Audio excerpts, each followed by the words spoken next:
Ano nga ang ating sasabihin? Na nasumpungan ni Abraham na ating magulang ayon sa laman?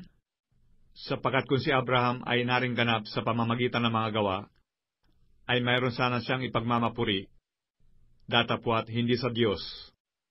Sapagkat ano ang sinasabi ng kasulatan? At sumampalataya si Abraham sa Diyos, at sa kanya ibinilang na katwiran. Ngayon sa kanya na gumagaway, hindi ibinibilang na biyaya ang ganti, kundi utang. Datapwat sa kanya na hindi gumagawa, ngunit sumasampalataya sa kanya na umaaring ganap sa masama, ang kanyang pananampalataya ay ibibilang na katwiran. Gaya naman ng sinasambit ni David na kapalaran ng tao, na sa kanya ay ibinibilang ng Diyos ang katwiran ng walang mga gawa, na sinasabi, mapapalad yaong ang kanilang pagsalangsang ay pinatawad, at ang kanilang mga kasalanan ay nangagtakpan. Mapalad ang tao na sa kanya hindi ibibilang ng Panginoon ang kasalanan.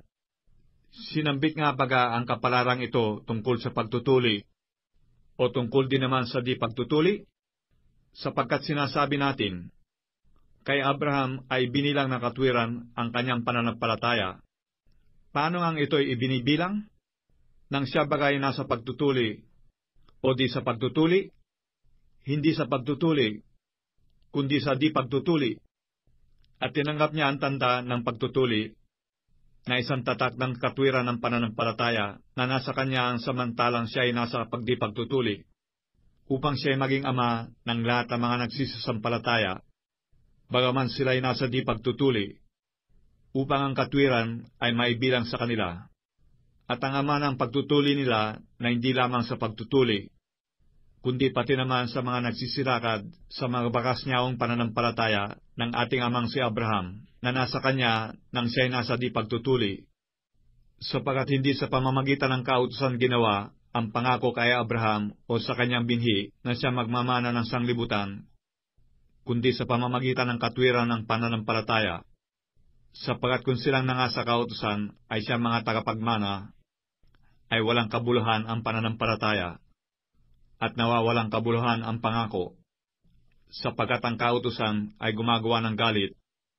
Datapwat, kung saan walang kautusan ay wala rin pagsanggalang, dahil dito'y sa pananampalataya, upang maging ayon sa biyaya, upang ang pangako ay lumagi sa lahat ng binhi, hindi lamang sa nasa kautusan, kundi pati naman sa nasa pananampalataya ni Abraham, na ama nating lahat.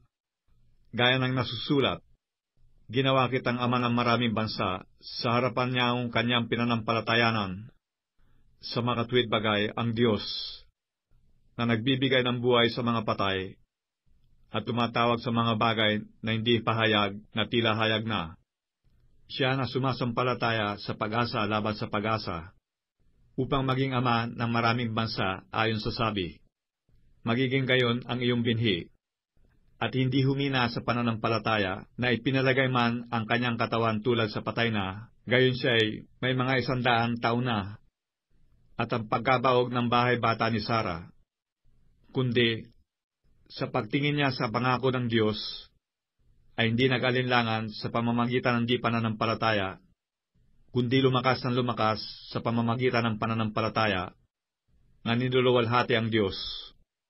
At lubos na naligna ang Diyos na nangako ay may kapangyarihan makagawa noon.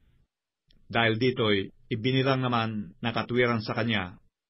Ngayon hindi lamang dahil sa Kanya isinulat, na sa Kanya ibinilang, kundi dahil din naman sa atin, na ibibilang sa ating mga nagsisisampalataya sa Kanya na bumuhay na maguli sa mga patay, kay Jesus na ating Panginoon, na ibinigay dahil sa ating mga kasuwayan, at binuhay na maguli sa ikaaring ganap natin.